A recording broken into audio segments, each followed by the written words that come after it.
Good afternoon, ladies and gentlemen, and welcome back to Paper Mario: The Thousand Year Door. There have been a couple of changes in my recording setup since the last time you saw us. One, my computer mysteriously deleted the save file, so I've had to replay the prologue. I've done exactly the same battles and actions I did in the first video, so you're not missing out on anything. I've got the exact same number of star points, 79, and we've got all the badges and items we collected then as well. So, the other change is that I have switched out my controller. I was having some problems with the action commands using an Xbox One controller over Bluetooth. I've switched it out for a USB adapter for a GameCube controller, so I'm using a physical GameCube controller from my actual GameCube, including a slight melting of the case due to having left it against some hair straighteners once when I was a awkward emo teenager. So without further ado, let's get into Chapter 1.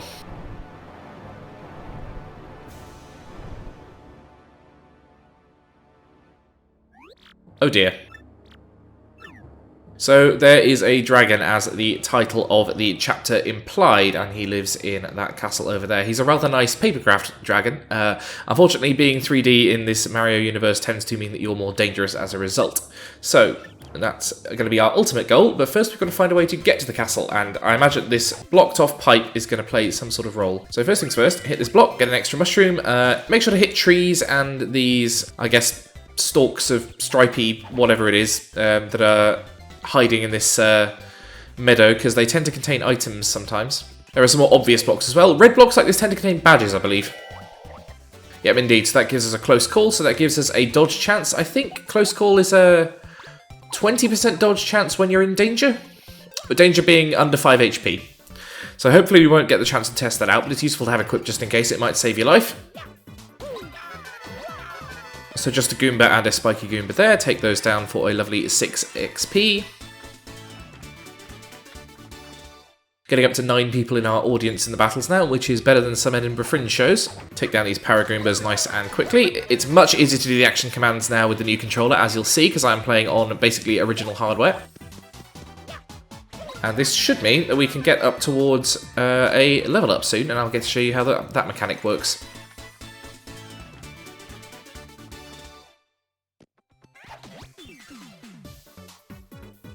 So get an early strike in on that Spiky Goomba, which should make taking him down a lot easier. Unfortunately, we won't be able to do this in the first turn because Goombella can't hurt spiky enemies.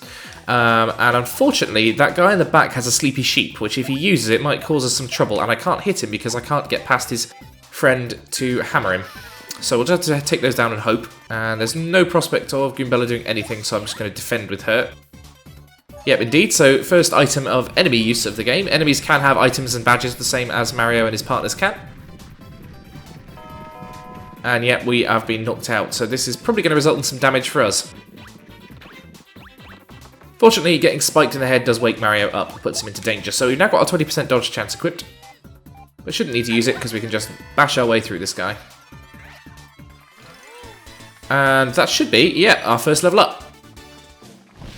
So as well as getting a full heal to all our stats, which a level up provides, we get a choice between one of 3 stats to upgrade. We get HP, we get FP, and we get badge points. I generally lean towards badge points with a couple of upgrades each to HP and FP. Badge points just tend to give you the most variety in the game. We don't have that many badges yet, so it's not all that useful, but I think we can survive with the amount of HP and foul points we've got at the moment. So I'm going to go with the badge point upgrade anyway.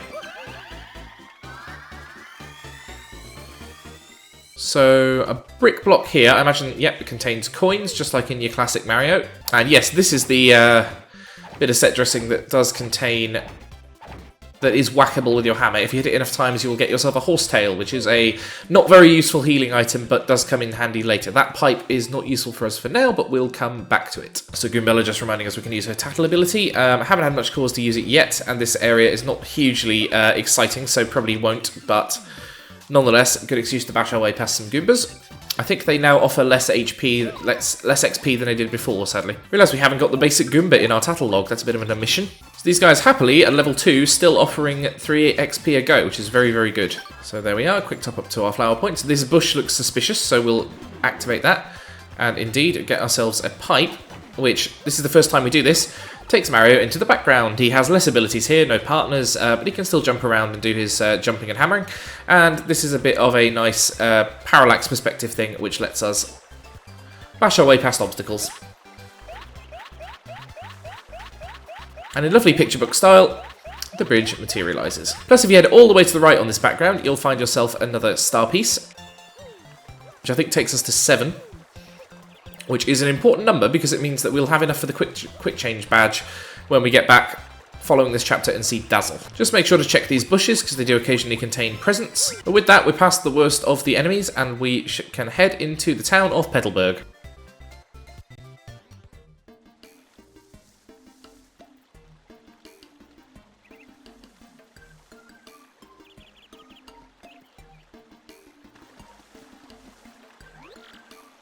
Welcome, travellers.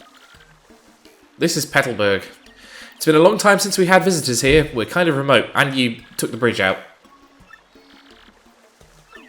So, they've had terrible troubles since the dragon took over the castle.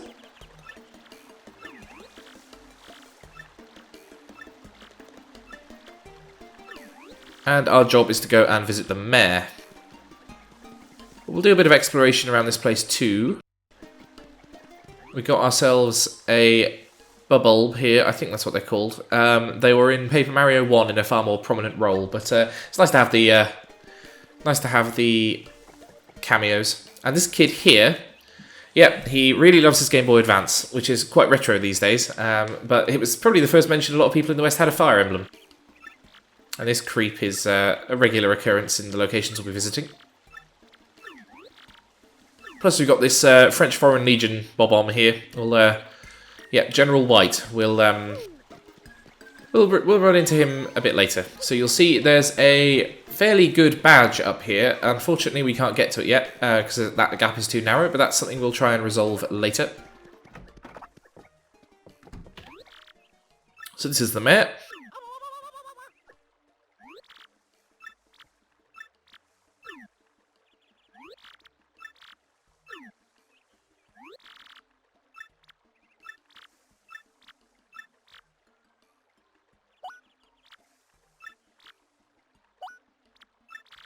And as with most RPG town leaders, he wants us to go beat up the local dragon. Right, so we will need stone keys in order to get to the castle, and they are in a little mini dungeon to the east of this area. So that's where we'll be heading next. And we got our first email on Mario's Game Boy Advance. He can get emails from people, which is a very early example of sort of mobile internet being useful in about 2004. And that is basically, frankly, tutorializing us about the emails. They generally aren't all that useful, but they are, you know, a nice bit of flavour. So let's talk to this guy and get that gate unlocked.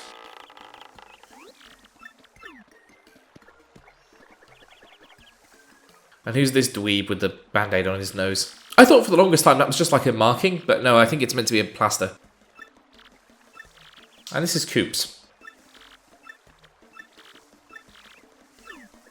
And he's a little bit shy, as we may have gathered, but don't worry about him for now. We'll instead proceed down the path towards the Shronk Fortress.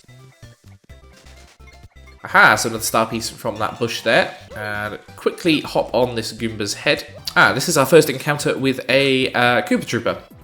So we will be dealing with him momentarily, but first we're just going to take down this Paragoomba. Oh, got hit by some of the stage decoration there, so Mario is now dizzy, which is very frustrating. But first things first, we've got to tattle this Koopa. I'll get him into our tattle log, and basically these guys have a defense point on them, so attacks that do 1 damage don't hurt them directly.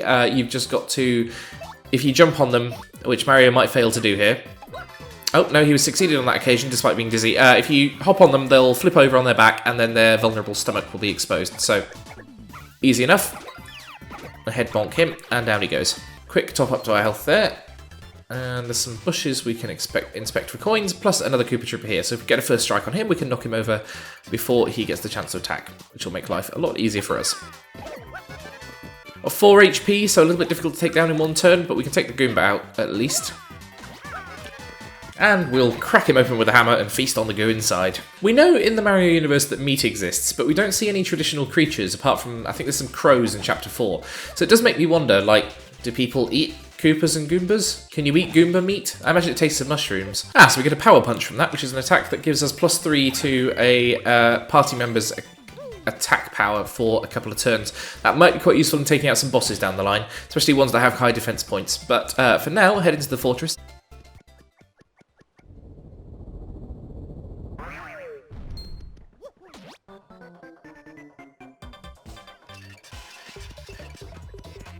So these are clefts. These guys have high defense, and we can't get through them with our standard attacks. If we tattle them,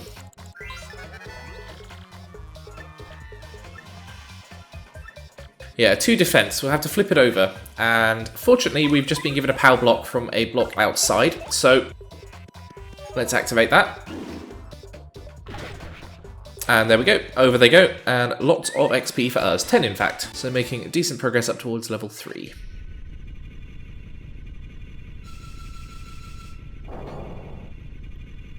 So with that, we can venture deeper into the fortress. So we're hitting that tree, we get a coin. That's not a huge comfort to us, but we can hop on this guy, and so another POW block there from that bush, and now we can head into the inner fortress.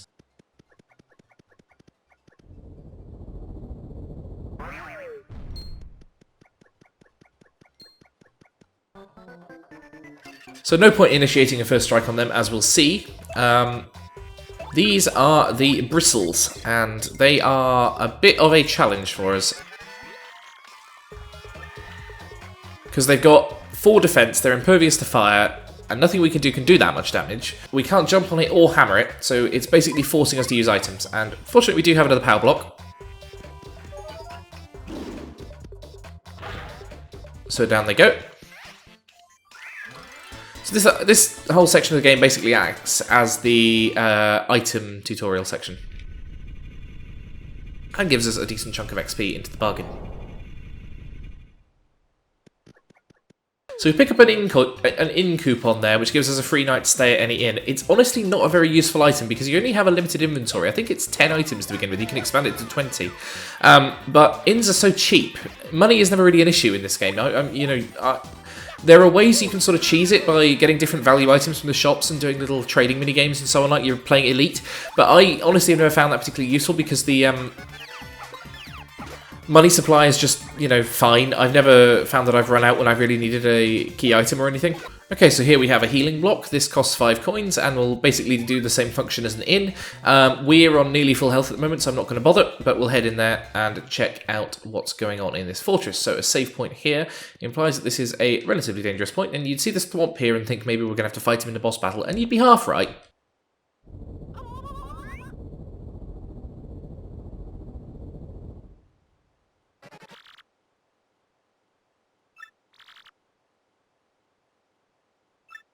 And he correctly guesses we want the stone keys, and unfortunately, we're going to have to take him on.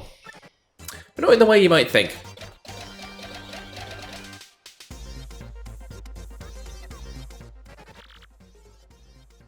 The 65th Super Fun Quirk Quiz. And if we get 3 of these 5 answers right, we get through. So what's hidden in this place? Well, it's the stone keys. We know we're after that.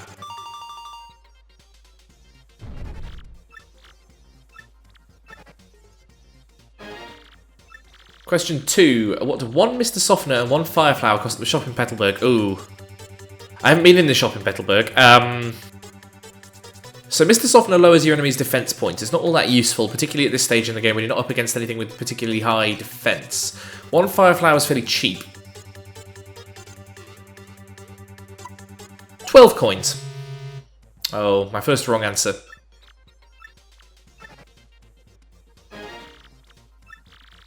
What is the name of the mayor of Petalburg? He's called Mayor... Well, he's not Couscous, that's stupid. He's not Bertel, that's stupid. He's not Mooper, that's stupid. He's Mayor Krupp. 2 out of 3 ain't bad, as Meatloaf once sang. Question 4. Where is the Crystal Star? Well, there's 7 of them, but... yeah, Hooktail Castle.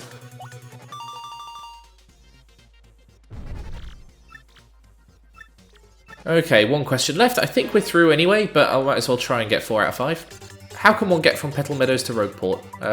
You go through a pipe. Don't race in a cart, sadly.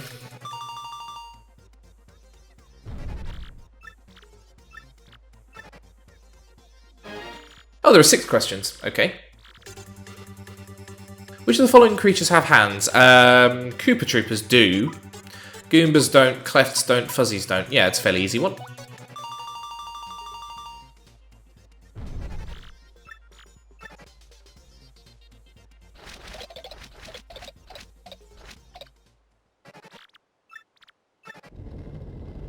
So back he goes, and we finally get access to the inner sanctum of the fortress.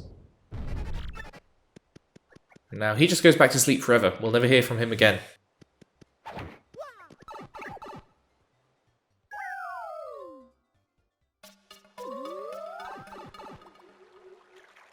And so through we go. There's a badge here, which is the multi-bounce. That is going to be coming quite handy. What that does is it basically allows you to jump along a row of enemies and hit them for 1 jump damage each, which, while it's probably not going to kill much, is very useful if you're up against loads of flying enemies or loads of koopas who you need to knock onto their backs, which is basically a lot of what this chapter is full of. So that's going to be useful to have in our inventory. And here we go, a new set of enemies. These are the fuzzies. I'm not sure whether these guys only appear in the Paper Mario series, but I know they are a common occurrence in the Paper Mario series. There's an enemy about to throw an item at us, but it's a... Oh. For some reason I didn't collect that. Is it because I swapped characters, maybe? No, I don't know. Anyway, we'll tattle these guys and get the skinny on them.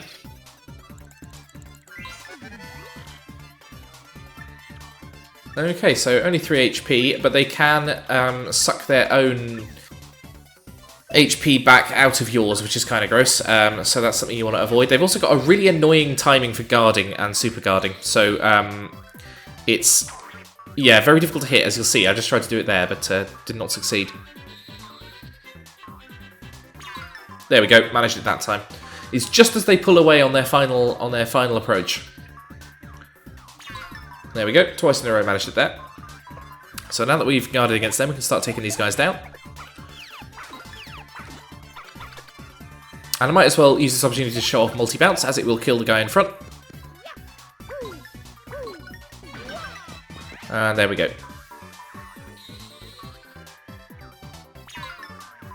So if I can block both of these guys' attacks, we should be able to finish this off in the next turn. There we go. So now, without spending any flower points for more powerful attacks, we can just bonk these guys into oblivion. Okay, so another 9 XP there. Getting up towards level 3 at quite a rapid rate. We're going to have to probably bash our way through a few more fuzzies before this section is done. So you'll see we've already hit capacity on our inventory. I'm going to throw out the in coupon because it's not very useful. So this left-hand room, we find the first stone key, the moonstone. And our reward is to have to fight another of these guys. And unfortunately, there's quite a lot of them. So might be a good opportunity for a fire flower, I think.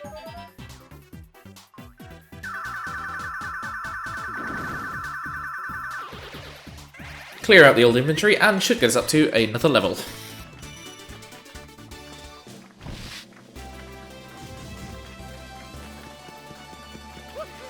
So yes, indeed, celebrating in front of our small audience. We get ourselves up to another level. So we don't actually have any of the badges required to use up our BP allotment at the moment, so I might go up to 15 HP just to toughen up Mario a little bit for some of the challenges to come. There are some fairly significant enemies ahead. We'll at some point want to get our FP up beyond 5 because there are attacks coming up later in the game that I'm going to be quite reliant on and that require more than 5 FP in a go. So it'll be useful to have that, and that will be probably after a couple of extra BP rounds. So repeat the process on the right hand room and we get ourselves the Sunstone, not used for evolving Pokemon, but actually for unlocking pipes. So now that we've got both of those, oh dear, so our first port of call is going to be taking out the guy with the sleepy sheep, because he could be really dangerous if we do manage to get our health whittled down early on. I'm going to do a multi-bounce just to take them all down to 2 HP. And then Goombella should be able to take out the guy in front with a head bonk.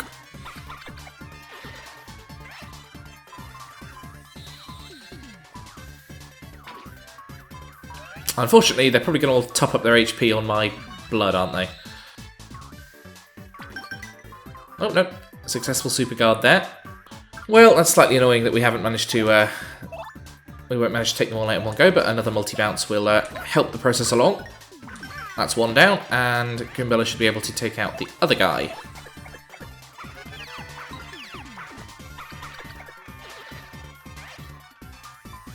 Can we finish this off with a super guard? I'm going to try. There we go. And he goes down. So with the fuzzies cleared out, we can head back towards the exit and hopefully get that pipe unlocked. Uh-oh. Doesn't look like it's going to be quite that easy. This guy is going to lunch in our head. So this is the gold fuzzy. I think he's a one-off enemy. I don't think we run into any more of them. He's basically a mini-boss for this section of the chapter. 10 HP, which isn't too hard to take down. And we'll just open up with our heaviest attacks. And unfortunately, he's not just him. He does bring in a bunch of his pals, again showing off the GameCube's ability to render hundreds of objects on screen. Fortunately, they only attack one at a time, so they're relatively easy to guard against, although they do attack 5 times in a row, so it's not the easiest of things to defend against. So there are 20 HP to these guys. If you can take down the main gold fuzzy, you will make life significantly easy for yourself, because I think they just disappear with him, and I don't think you get any extra XP for taking them out separately. So I'm going to Fire Flower to take him down to 3 HP. And then if Mario has another one, that should get the job done.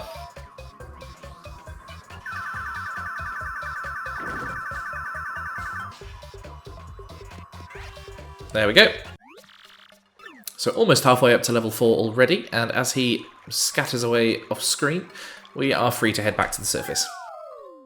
So we'll try and get a relatively smooth ride back to Petalburg, and I will see you there. Okay, so we're back in Petalburg. Should be able to just head straight out and back towards the stone pipes, but first I'm going to head to the shop and just top up on some items that might be useful down the line. Can we just check on that answer from earlier? Yep, Mr. Softnet and a Fire Flower costs 16 coins. That was where I got that wrong. What are we going to be up against in the castle? I think an extra Fire Flower will be useful, and he's just explaining that we get a point system, so we get rewards for when we buy items, and when we hit certain landmarks, we'll be able to cash them in. So as we head out into the Petal Meadows, we should be interrupted. Yep. Here's that dweeb again. It's Koops.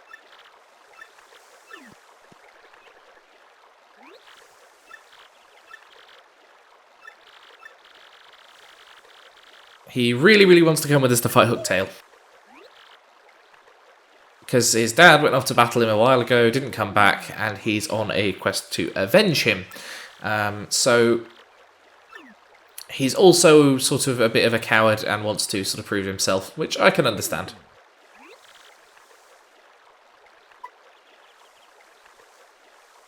But let's tell him no.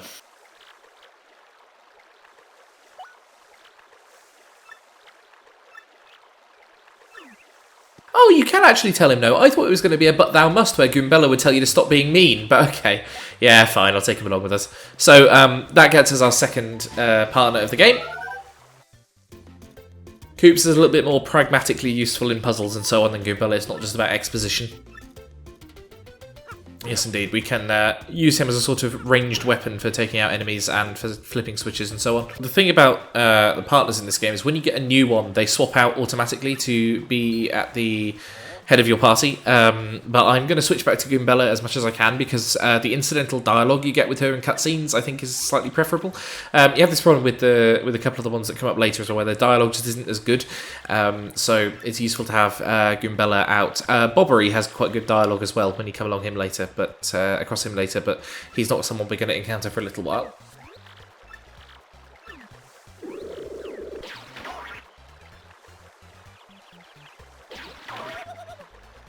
So his girlfriend's not particularly happy about him putting himself in harm's way, but he must do it to prove himself. So back over to Goombella for the moment. We will have to swap out for Koops for various puzzles and so on. So as we've got ourselves a couple of Spike Goombas here, it might be a good opportunity to show out Koops' ability in combat. So we swap over to him. We'll see that he's got Shell Toss and Power Shell. These both have the same attack, but the Power Shell goes through multiple enemies, so might as well use 3 FP and get that. And basically, he has an attack power of 2, unlike Goombella's attack power of 1. And he is a side attacking enemy, so he can be used against enemies who have spikes on top. And we'll just take out that heckler in the crowd. And go back to this menu. So with that, you can just sweep through those Goombas very easily indeed. We're hitting the point of diminishing returns with Goombas, though they're only returning a couple of XP a go now, and that will soon dwindle down to 1 and then to 0. So with Koops out, let's head down this pipe, and you'll see up here, we've got a badge perched on top of that block, which I can't grab. So if we use Koops, we can go and retrieve that for us. Happy Heart slowly gives you some HP regeneration. Honestly, it's not all that useful, but we've got spare BP, so I might as well equip it. I think it tends to be like 1 HP every couple of turns, which, if you're in the kind of combat where your HP is a worry, that's probably not enough to save you, but it might sort of pull you back from the brink on a couple of occasions, so it can be useful to have on if you've got the BP spare. So here we go, slot the Sunstone and the Moonstone into place. Stand back and watch the fireworks.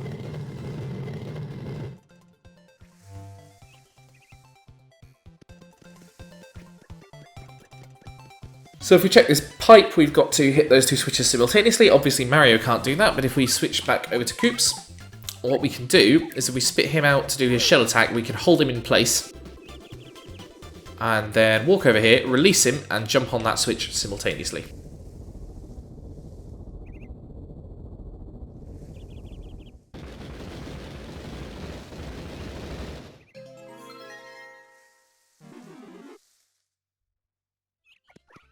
So with the pipe clear, we can bust our way into the castle. Unlike previously, I don't think there's anything good on the far end of this background, so our only chance is to head in. So here we are in this rather forbidding antechamber, and if we head straight out here,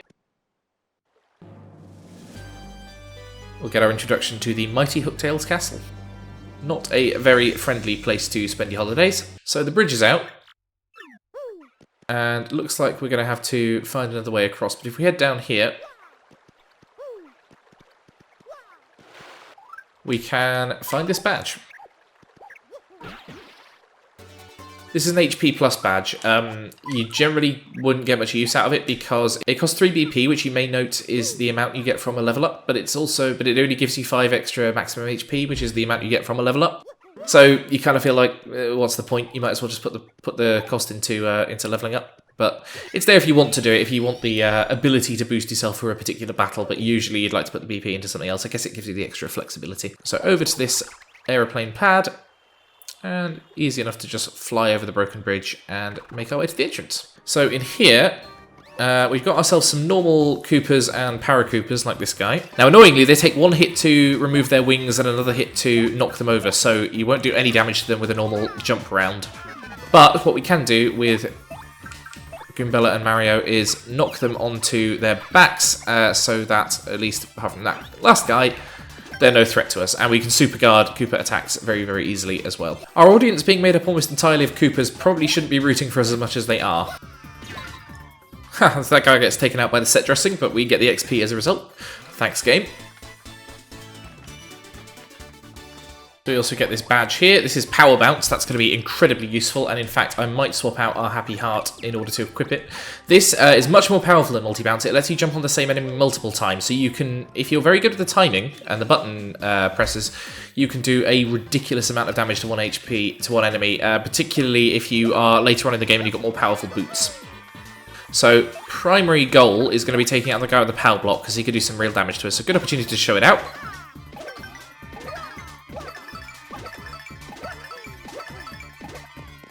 I think that was 9 HP, 8 or 9 HP in a single go for the cost of 3 FP, so very, very good, because if you get 1 level up in flower points, you can get yourself 3 rounds of that with a single refill. So through that first door, and in this room, we'll encounter a slightly different coloured Koopa skeleton. These bones, they remind me of my father. There's no doubt about it, it's my father. Dad! What's this? Mario, my father's clutching some kind of letter, or at least his bones are. Should I read it? Yeah, go on.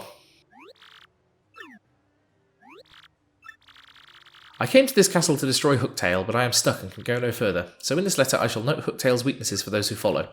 The dread Hooktail cannot tolerate creatures that begin with CR and end with Ickit. Hidden somewhere in this castle is an item related to Hooktail's weaknesses. If one is to have any hope of defeating Hooktail, one must first find that item. One last thing. If faced with ultimate doom, the fiend will use any trick to save itself. If you hope to defeat it, do not give in to your kinder nature and fall for its tricks. Alas, I do not have the strength to continue writing. Already, mist veils my eyes. My last words go to my son, Colorado. I love you, and I'm proud of who you've become. Huh? My son, Colorado? Not Koops? So if we speak to this pink corpse on the right-hand side of the room. Unfortunately, yeah, he is not... Him and his friends are not that pleased to see us. But we can clear them out a little bit with the hammer, and our job will be to push our way through to him. And it's the first mini-boss of the castle. So, first things first, let's tattle as much as we can. We're going to need to tattle the red bones first, because we'll encounter more of the dry bones later. He's got 5 HP and a defense point as well. So that's not ideal. Good opportunity to use my fire flower, because I think the dull bones are particularly vulnerable to fire.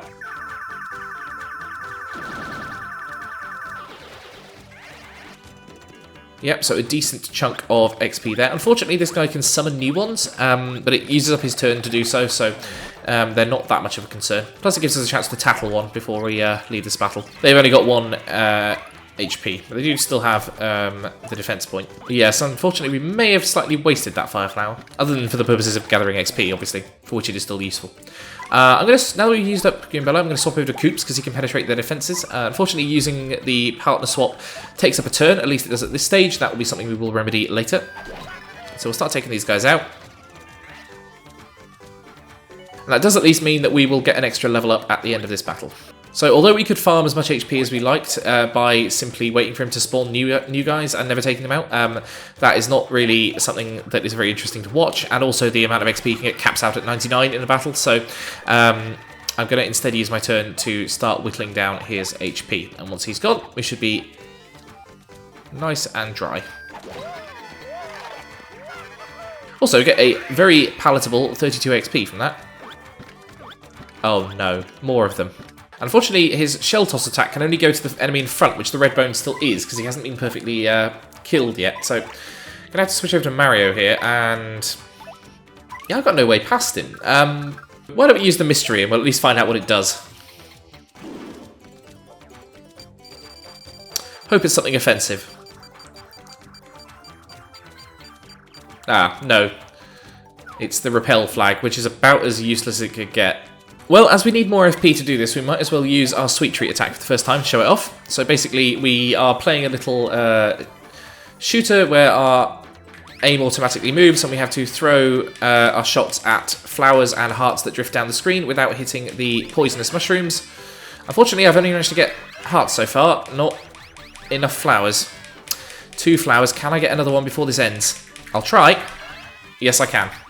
So 3 will allow us to use Koops' room sweeping attack, which will make life significantly easier for us. Plus we get some extra HP into the bargain. And with that, let's get this finished off. Down they go. So 40 XP in the bag, very nice. That takes us up to level 4. So it's worth using that star point because it gets an automatic refill anyway. I'm going to use the FP up to 10 because running out there was a bit of a problem.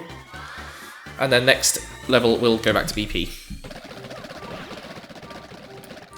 Okay, so with those guys cleared out, we can proceed into the next room. And now we are introduced to the dull bones. We have to start taking them out in battle. They are a bit of a chore if you're not willing to use the FP, to be honest, but honestly, I am, so down they go. For a lovely 12 XP, starts getting us up towards level 5. You'll probably finish this game around level 40 in a typical playthrough. Maybe less, maybe 30 odd. So that in that box gets us a Shine Sprite. It just says collecting these will help. What they actually do is you can use them to level up your partners, so they gain extra abilities and HP. That's very, very nice indeed. We've got the first of our various puzzles going on here. So our first job is to hit that purple block, because that drops the small block here, so we can hop on top of these stone blocks. Smash at the yellow block that we have access to. I can hit this yellow block to move that up and activate that staircase. And using Koops, we can retrieve that key, which we need to get through to the next area. We'll hit the block again to switch the staircase back and drop that yellow block back into place. If we hold Koops here, keep the X button held down, hop over on top of the yellow block, we can lift ourselves up to this upper area. This jump can be a bit of a... Yep. So it's a very difficult jump to make, but if you can do it, you get a star piece up here, and I think there might be something towards the end of this ledge as well. Oh, no, apparently not. So I'll just drop down and avoid these dull bones who are going to try and kill me. And now that we've got that star piece, which I think is number 9, we can head through this door.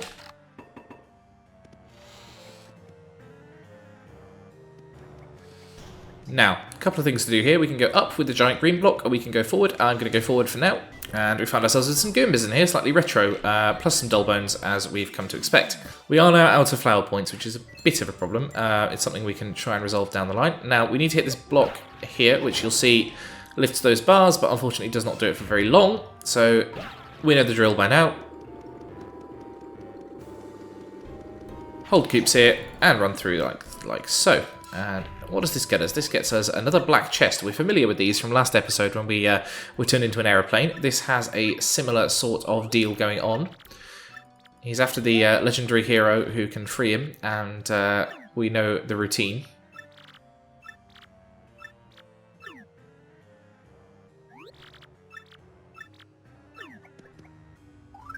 We don't have the key for now, but that's something we can change.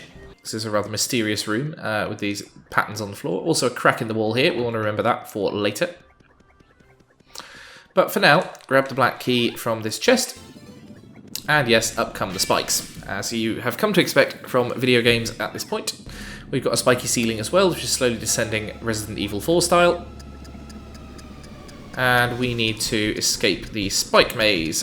This actually, I don't remember the way, so this could go badly. Yep, and is indeed doing so. I might well get squished by spikes here. Yeah, this is not looking good. Uh-oh.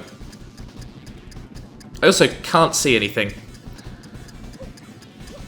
I think I have reached the door, but I can't...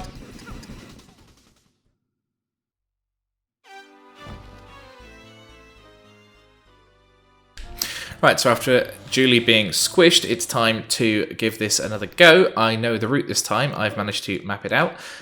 Basically, I got trapped by the roof, and that was not a good place to be in. But I know where I'm going now, so we shouldn't have that problem this time around. So as the ceiling comes down, we're given another 45 seconds. It's very harsh that it gives you a full game over for getting squished by the roof, by the way. I think that...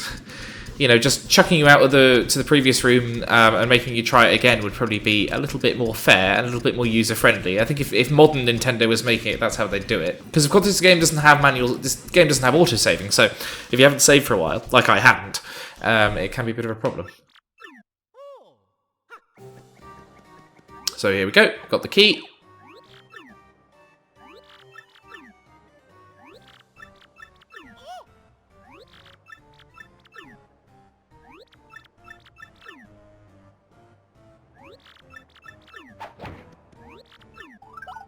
So let's open that up and obviously get ourselves cursed for a second time.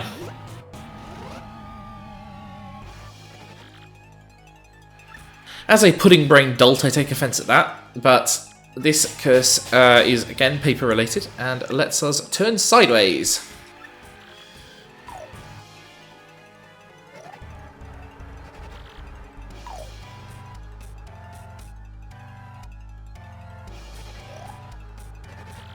And as you can imagine, that will allow us to sneak through some fairly narrow gaps, which in a prison full of bars is quite the useful thing indeed. So with that, back through to this room, and we'll go, and first things first, grab this badge.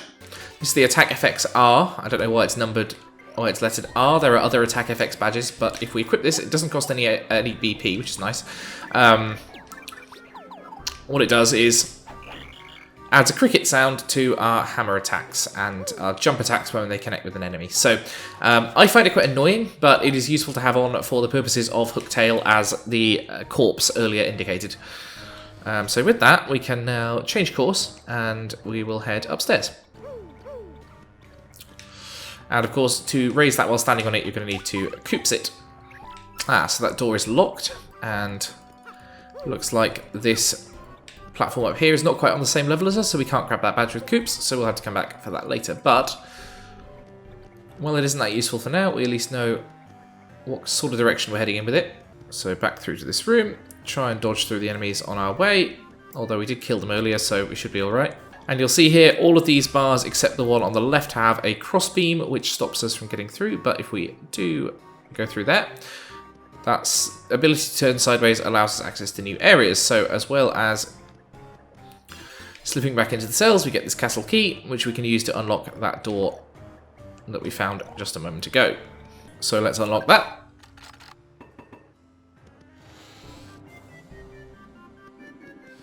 And as well as taking a quick heal, bashing this block should allow us to unlock a extra little walkway. And you'll see a nice star piece glinting tantalizingly beyond the window there. That's easy enough to get hold of. We'll just koops this bridge free for us. And if we hop through the open window, the star piece is ours, which I think makes 10. So we have completed 10% of the star piece quest already. Now, that's not the only purpose of the open window. We need to head out and leftwards. And we'll be able to bridge this gap without needing to hit another block. Alright, so these guys fought past. We can koops our way up this other green block.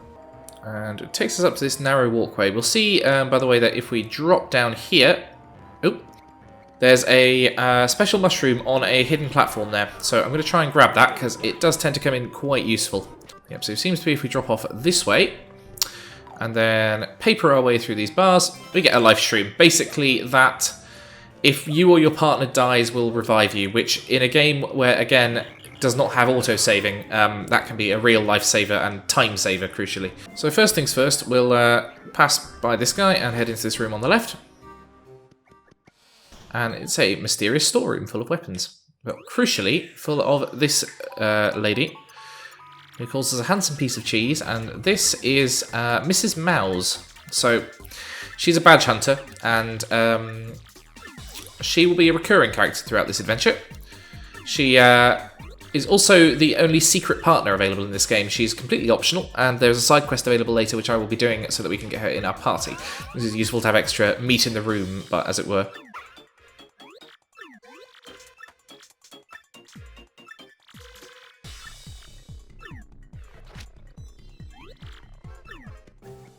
So, just crack open these crates now that she's gone and get ourselves a mushroom and castle key, which is going to be useful in the immediate future. And we also get a honey syrup, which you can use to restore FP, plus a second shine sprite, so we're now up to 2. We need 3 to upgrade a partner, so we should, after this dungeon is over, be ready to do that in the next episode, I imagine. So, with that castle key, crack open this lock here. And we're through to the later stages of the castle. So back over to Goombella, just in case we run into any more enemies we need to identify with Tattle. Okay, so after painstakingly clearing out that room, we can climb this block upwards. I don't quite remember what this gives us. Ah, yes, it gives us access to the rafters, where we can, yeah, quite carefully maneuver our way along. So long term, we're going to want to fly off that paper plane platform. But for now, I'm just going to quickly walk along here and check if there's any items, because I know on the right-hand side of this one, there is a star piece, number 11. Okay, so plane over to here. It's a shame there's no block or anything to just drop some stairs down, so I don't have to do that again if I go back and want to return. But nonetheless, what this does is, so this block will need to be banished. 1, so that we can get the key, but 2, so that there's a badge that we can get on the way down, which I'm not going to bother with for now because I don't think it's that useful, but you'll remember it's the one we saw earlier. And here is Shine Sprite number 3. So we are now able to upgrade at least one of our partners when we get back to Rogueport. I'm thinking I'm going to choose Goombella because, frankly, I prefer her to Koops. And we have reached the outdoors. It is the upper levels of the castle, so we are nearly there. Okay, so cross the bridge, and we get a rather lovely 3D sequence as we climb the tower. And we'll see just how far we've come.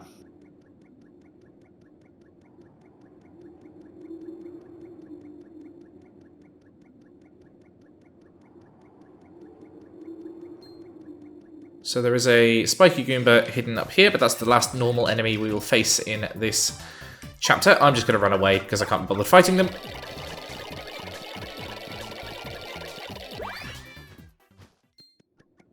And we lose a few coins for being so cowardly, but it's not too big a deal. Just do a quick heal up here, and drop a quick save, and then we'll head in and face Hooktail. Who dares approach me?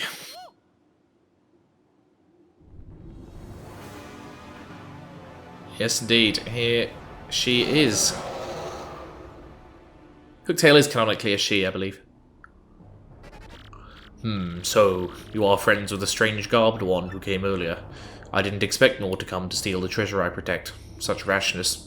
I'm not sure who that's referring to. Possibly, Grodus? That was foolish, I fear. Do you really think you can beat me?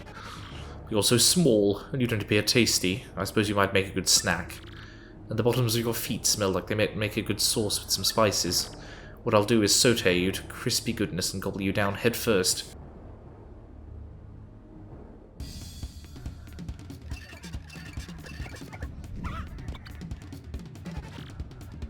Snack time, little appetizers. But which one of you morsels should I taste first? Okay, here's Hooktail. So get a quick tattle in early.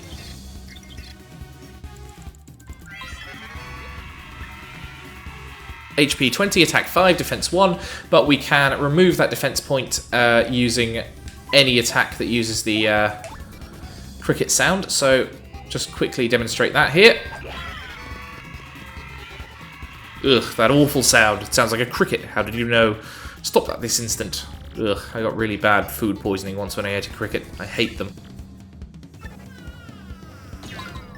So the stage collapses there, dealing another 3 point of damage to us, but there is fire afoot, so Hooktail is fairly dangerous. Just quickly head bonk with Goombella. Now that our defense point is gone, this boss battle becomes much easier, and we can get in some power smashes with Mario for bonus damage. You can do this without getting the cricket badge, but it is obviously harder. You've got to contend with the defense point, and this is very much not something you'd want to attempt if you're a lower level than level 4. Particularly when the stage is trying to fight you like that. Right, so Goombella's looking a bit unhealthy on that front, actually. I might need to be a bit careful with her, not because I'm afraid she's going to die, because that doesn't really matter, but because I'm afraid that she's going to use up my precious life shroom.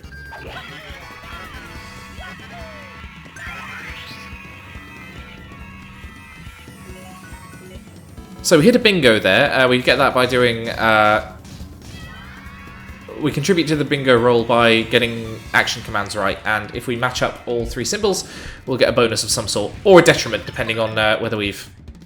Oh, so we managed to block the fire entirely by doing a normal guard. Okay, that's unusual. Okay, so she's down to 5 HP. We should be there in a couple of turns. And there we go.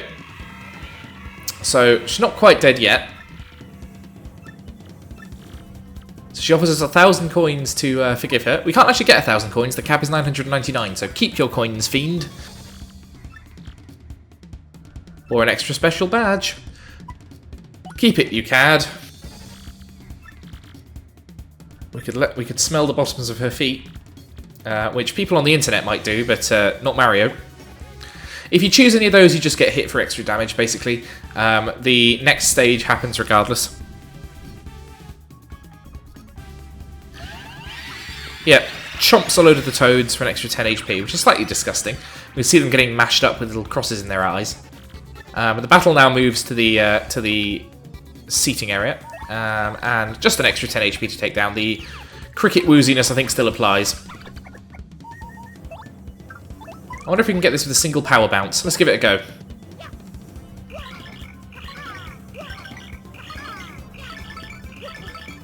Oh, only 7. Well, try and... Oh, we can super guard... Yeah, so the guard works really well against Hooktail's attacks, better than any other enemy. Usually it just subtracts 1 HP damage, but this apparently blocks them entirely. Maybe that's a side effect of the cricket that I hadn't noticed before. So, there we go. That took Tail down. For an extra 30 star points, not quite getting us up to level 5, but we'll be there soon enough. And with that, say goodbye to Chapter 1.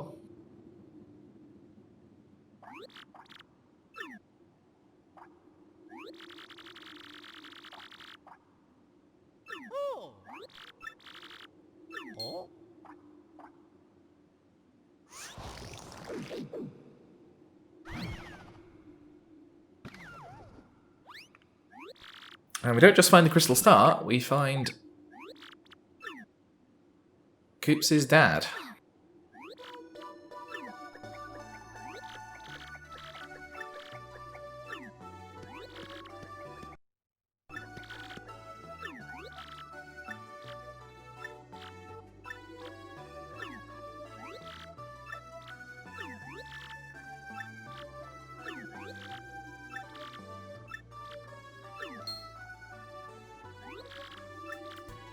And he, of course, has the crystal star for us, which is very nice. So that's the first of 7.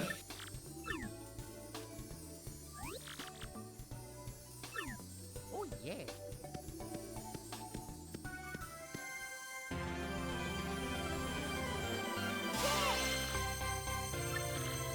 And that gives us a special move, Earth Tremor, which is probably the best star move in the game. There's one other that is equivalently good. And with that, Chapter 1 is over. So you know what? Mario and friends finally got a crystal star in the castle after defeating Hooktail. Koops even reunited with his long-lost father whom he thought was dead. Yet they were unable to learn anything about the whereabouts of the princess. Where could Princess Peach be? Yes, Mario's adventure has only just begun. Indeed it has, and we're going to drop a save there, and I will leave you be until the next episode. But for now, thank you very much for joining me for Chapter 1 of Paper Mario the Thousand Year Door, and I will see you next weekend when we will get on with the interstitial stuff and then with Chapter 2. So thanks for watching. If you'd like to help me grow the channel, you can always subscribe, and I'm on Patreon at patreon.com/digitalwilds. Thanks very much for watching. Goodbye.